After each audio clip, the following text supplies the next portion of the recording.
Muito bem, bem-vindo novamente. Aqui agora é hora de pensar na família. Que momento especial é a chegada do bebê, não é mesmo? Bom, mas o direito de decidir o momento da gravidez é muito importante e ele fica ainda mais importante, mais delicado quando a mulher acaba de ter filhos.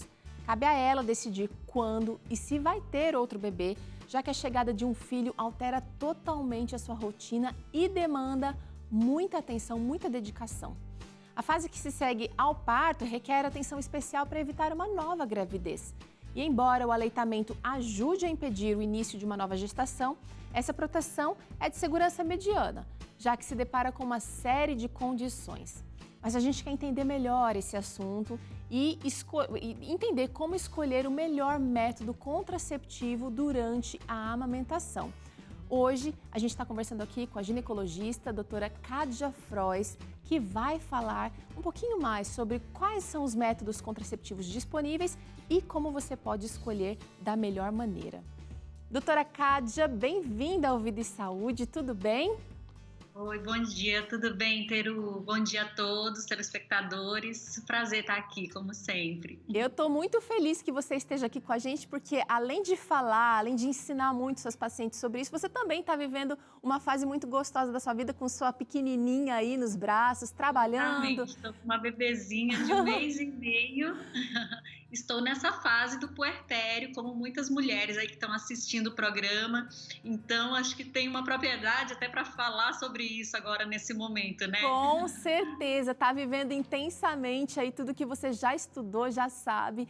Doutora, parabéns. E eu quero já tentar aqui entender quando o ciclo volta ao normal, quando é que a mulher se sente hormonalmente, falando, quando é que ela fica normal após o parto? Após o parto. Então, é assim, durante a amamentação, a gente libera alguns hormônios que inibem aquele nosso ciclo menstrual, né? Então, a maioria das mulheres pode ficar sem menstruar por bastante tempo, ou às vezes a menstruação pode vir de vez em quando, ficar meio bagunçada. Infelizmente, não tem uma data específica, um período específico que a gente diga assim, a partir desse momento vai voltar a menstruação, né? A gente tem o parâmetro da amamentação. Parou de amamentar depois de alguns meses, até 6 meses, algumas mulheres até 1 ano, pode demorar para voltar novamente a menstruação, mas algumas pode retornar até antes, né? Então, é uma coisa que a gente não tem muito parâmetro. É um Isso que risco. a amamentação como método, como você falou, às vezes a gente fica meio sem parâmetro para confiar, né, nesse método anticoncepcional que é a amamentação. Doutor, e será que uma mãe com mais de um filho, ela pode usar, de repente, experiências anteriores como padrão? Meu primeiro filho, eu realmente fiquei 7, 8 meses sem menstruar. Será que nessa próxima gestação, nessa próxima vez, vai acontecer a mesma coisa? Não, infelizmente também não é um parâmetro. Pode ser que nessa gestação ela já menstrue nos 6 primeiros meses ou não. Então fica meio uma bagunça aí nesse período. A gente quer discutir hoje aqui, doutora, vários métodos contraceptivos durante essa fase. Mas eu quero saber se existe algum que não seja recomendado para esse período. Sim, a gente tem os métodos hormonais. A gente tem 2 tipos de hormônios, estrogênio e progesterona. Então, tem anticoncepcionais que são a base desses 2 tipos de hormônio e o anticoncepcional que é a base só de progesterona. O estrogênio, ele não é indicado nessa fase da amamentação, porque ele pode inibir a amamentação, né? Então, os anticoncepcionais combinados, que são aqueles que a gente dá pausa de 7 dias, eles não são recomendados. Inclusive, são aqueles que têm maior risco de trombose, né? Então, além de tudo isso, tem mais esses riscos de efeitos colaterais, né? Agora, será que existe algum método que seja mais indicado para essa mãe nesse momento, doutora? Então, o que eu sempre comento e converso com as minhas pacientes é que existe o método mais indicado para aquela pessoa específica e ela que vai ter que avaliar junto com o seu ginecologista, de acordo com a eficácia desse método, os efeitos colaterais, os benefícios. Então, cada mulher tem um perfil, né? Algumas não podem usar hormônios, algumas querem um método de longa duração, porque não querem engravidar tão cedo. Então, cada método vai ser específico para cada paciente. Não existe um método melhor do que todos. Tá, eu acho que está na hora da gente, então, conversar um pouquinho sobre tudo que a gente tem disponível para a mulher nessa fase. Eu vou começar falando da lactação e amenorreia, que seria o que a mulher já vai ter disponível naturalmente, porém a eficácia dele fica ali meio termo. Fica. Ela assim, até que na estatística, se você pegar o pé da letra, ela é bem eficaz, né? Tem uma eficácia de 98%, mas quais são os critérios para que ela tenha essa eficácia? A mulher precisa estar em uma amamentação exclusiva, ou seja, o bebê ele não pode usar nem chupeta. Usando a chupeta já não é uma amamentação exclusiva, né? Tem que ser pelo menos até os 6 meses. Até a mulher acima dos 6 meses já não dá mais para fazer esse método, né? E ela tem que estar em amenorreia, ou seja, ela tem que estar sem menstruar. O problema como eu falei, o ciclo é muito irregular. Como é que a gente vai saber se vai menstruar ou não? Exato. Quando menstrua, é sinal de que já ovulou, né? Então, esse é o perigo da lactação e amenorreia. Esse aqui, a mulher tem que estar bem ciente, juntamente com sua família, de que pode acontecer, porque ninguém tem uma bola de cristal para prever quando vai começar a primeira menstruação novamente depois do parto, né? Então, realmente, essa aqui, quanto mais o tempo vai passando, maior vai ficando o risco. Doutora, vamos falar sobre preservativo. É um método contraceptivo seguro? Sim, ele na verdade, a segurança dele depende muito do modo de uso desse casal, né? Geralmente, a eficácia, ela pode ser prejudicada pelo mau uso. Às vezes, o homem coloca o preservativo, o pênis não está com uma ereção suficiente, fica frouxo na hora de tirar também. Pode usar com métodos lubrificantes à base de óleo que podem rasgar o preservativo. Então, existem alguns critérios de uso que o casal tem que saber para que ele seja utilizado da maneira correta, para que não vaze, para que não fure, não estoure. Além de tudo, muitos casais não usam do começo até o fim da relação, né? Então, isso é muito importante. Tem que utilizar do começo ao fim da relação. Não adianta colocar só lá no final, porque aquele fluido antes do sêmen, né, ele pode engravidar a mulher também. Bom, então a gente está vendo aqui que essa barreira, que seria uma barreira física, ela também tem prós e contras. Vamos falar do diafragma, doutora? O diafragma, ele é um método muito pouco utilizado no Brasil, né? Mas é um método que não tem efeitos colaterais, como os hormônios, né? E assim, a gente tem utilizado bastante aqui na prática, eu no consultório, com algumas pacientes, principalmente combinado com outro método como a lactação e a amenorreia, né? Porque são 2 métodos que não são muito eficazes, mas juntando os 2, a eficácia já melhora. E aquela mulher que não quer usar hormônio e que, se eu engravidar, tudo bem, né? Não tem problema, quer mais um filho, mas não quer para agora, né? Então, o diafragma é uma opção. O problema é que ele tem que ser medido, né? A gente tem que fazer uma medição do tamanho, né, da vagina para poder colocar e a mulher precisa entender como que funciona toda essa colocação do diafragma, ela precisa ter. Então, é muito importante ela entender, a gente tem um pouco de tabus, né, de fazer o toque, se tocar. Então, é muito importante para o autoconhecimento da região genital da mulher. Que legal! Então, essa daqui vale uma boa consulta com o seu ginecologista para você compreender o funcionamento do método e também conhecer o funcionamento do seu corpo, a sua anatomia. Doutora, esse é um assunto até para outro programa, né, doutora? Temos também aqui o DIU de cobre. O DIU de cobre, ele é um método de longa duração, ele pode durar até 10 anos. Tem uma ótima eficácia, menos de 1% de risco de gravidez, né, 0,8%. Não tem efeitos colaterais da parte hormonal, né, mas pode ter seus riscos, né, na inserção, que a gente coloca ele dentro do útero, então tem um risco muito baixo de perfuração do útero, de 1 para 1000, mas é um risco, né, que tem que ser relatado para a mulher. e também o risco de deslocamento. Às vezes você coloca o DIU e a mulher tem umas contrações uterinas, cólicas, e ele pode sair do lugar, né? Esse risco é de menos de 5%, mas existe e tem que ser relatado também, né? E, além de tudo, existe o risco de infecção, né, no útero. Também é um risco baixo, mas essa mulher tem que entender que pode acontecer, né? Mas ele é um método muito eficaz e ultimamente bastante utilizado pelas mulheres que não querem ter filhos assim por bastante tempo, né? Tá. Ô, doutora, a gente falou aqui de quatro métodos, dos quais dois, vamos falar do diafragma e do DIU. A partir de quando essa mulher pós-parto pode fazer esses implantes aqui? Não sei se eu posso chamar de implante ou esses... O diafragma ele é usado assim a cada relação, né? Tá. Então, coloca pelo menos umas 2 horas antes da relação, né? E aí ela retira de 8 a 12 horas depois, não pode retirar logo depois, né? Okay. O DIU, ele pode ser colocado no parto, né? Imediatamente depois que saiu a placenta, tá? Ou ele pode ser colocado 40 dias depois do parto. Ok. Tá? E vamos falar então de outro tipo de DIU, os DIUs hormonais. Então, existem os DIUs hormonais, que também são métodos de longa duração.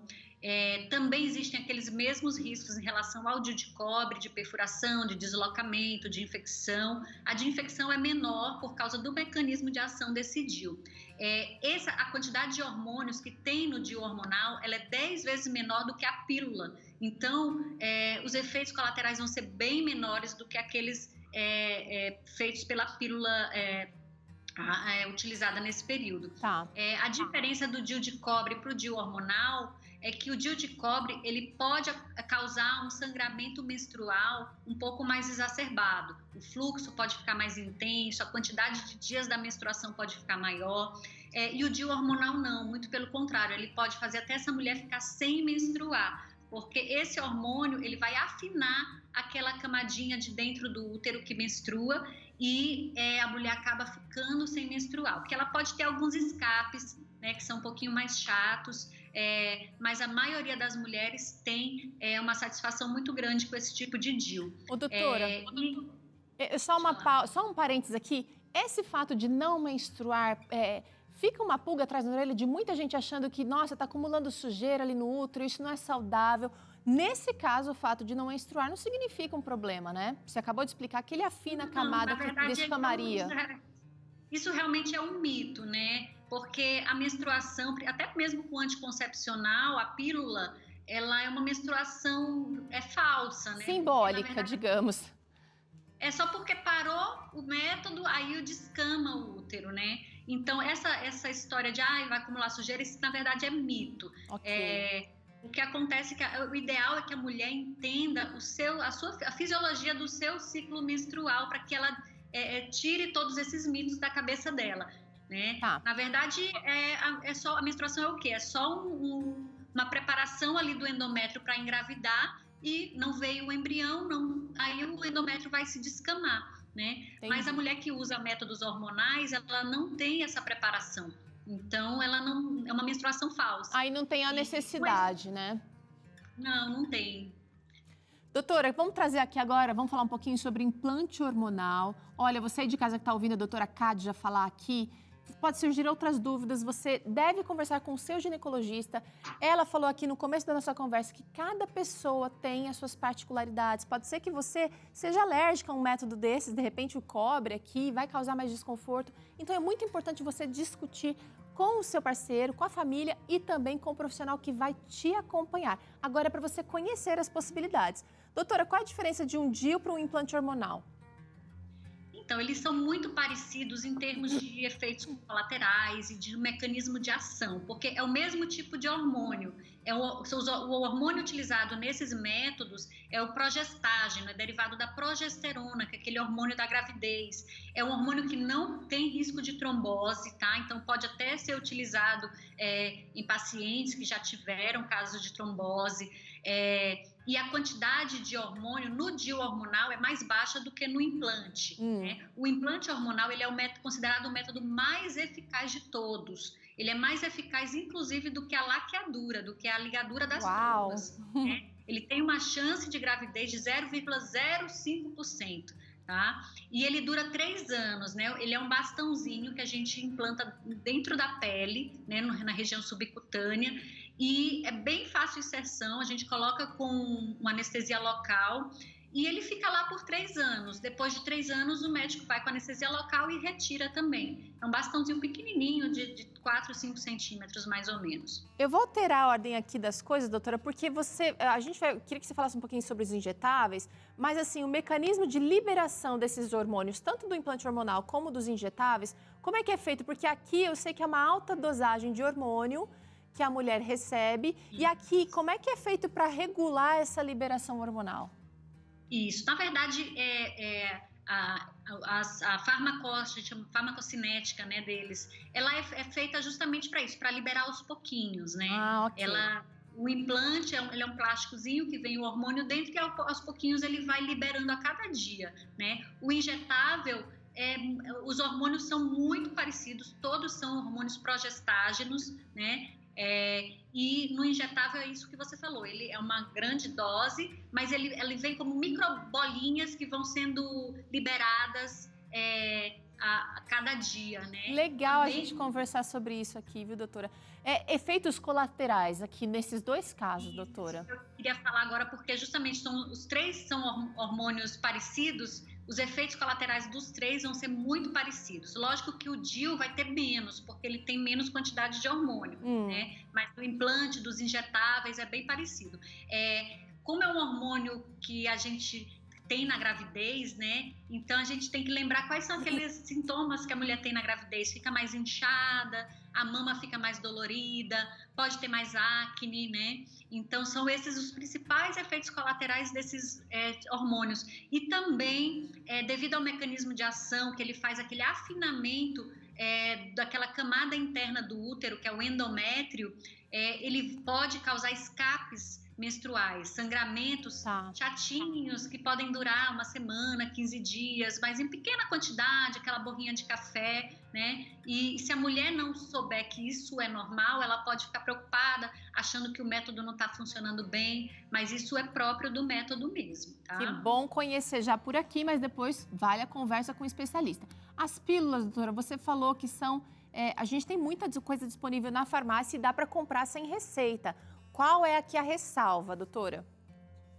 Olha, o principal a gente tem que entender, como eu falei no início, é que existem 2 tipos de pílulas. As pílulas que são só de progestágeno, que é esse hormônio semelhante ao hormônio da gravidez, e as pílulas que têm progestágeno e estrógeno, né? Que é o estrógeno, que é um hormônio que pode atrapalhar a amamentação, que pode aumentar um pouquinho mais o risco de trombose, né? Então, essa pílula que tem estrógeno, a gente chama de pílulas combinadas, elas não podem ser utilizadas por quem está amamentando, tá? Apenas a pílula de progestágeno. E hoje em dia é aquela pílula que é uso contínua, que também pode deixar a mulher sem menstruar, e que também pode causar aqueles escapes e aqueles efeitos colaterais que eu já falei.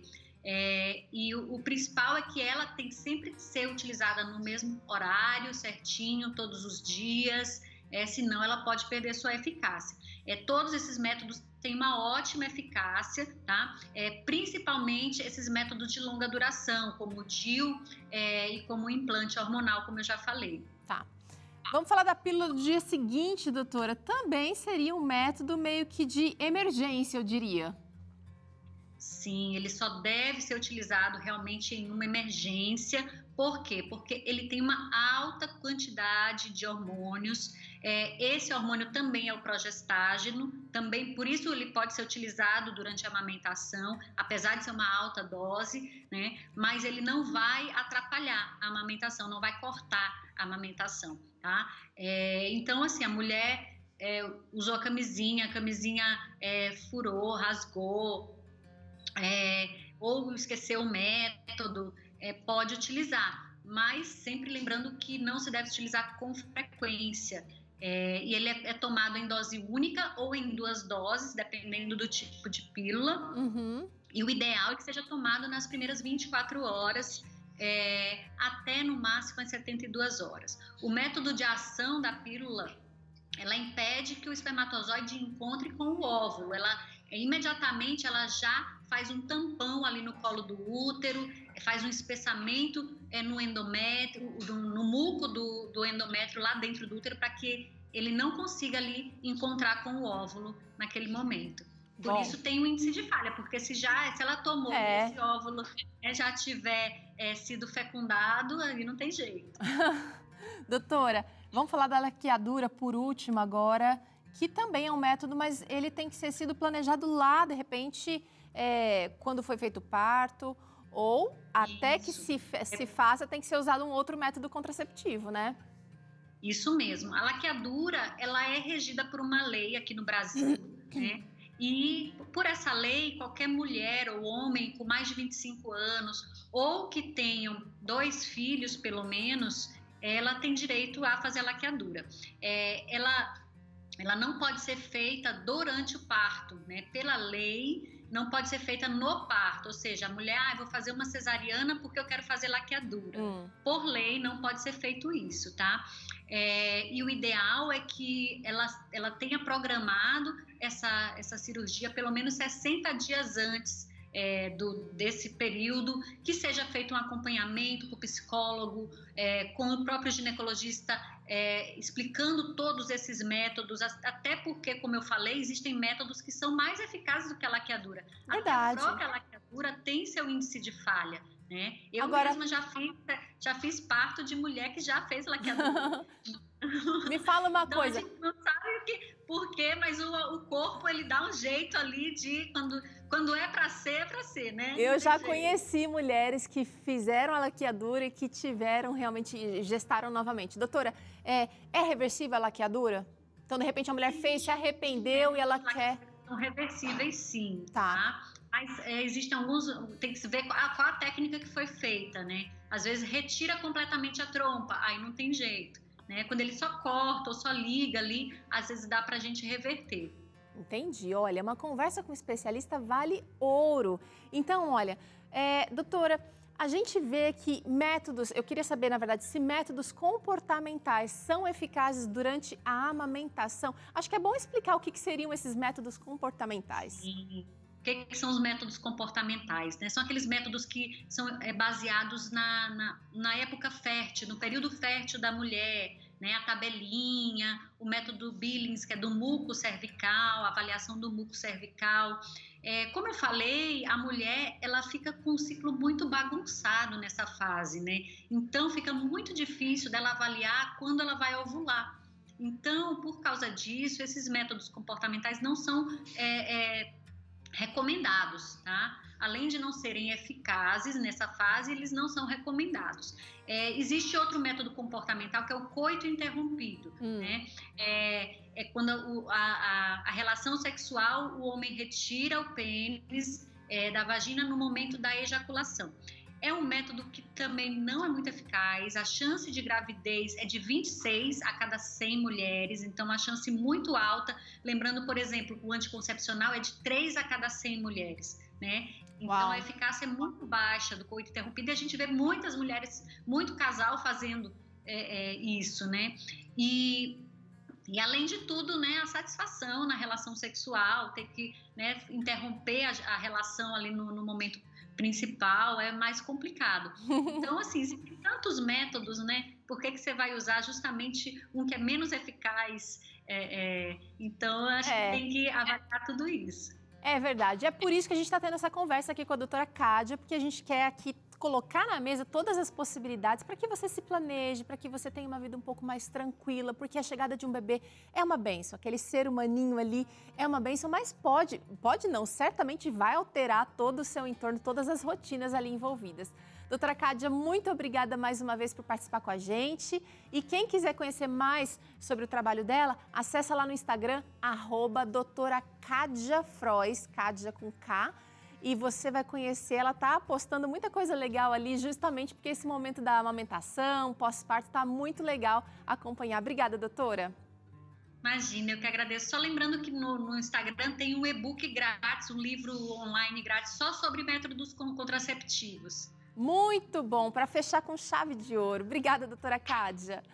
Olha, a gente faz um rápido intervalo agora. Na volta, a gente vai conversar aqui, vai receber, na verdade, uma conversa muito interessante do Dr. César falando sobre relacionamentos difíceis, como amar as pessoas que são difíceis. E também tem receita aqui, vai ser hoje o pão de frigideira. Sai daí não, que a gente volta já já.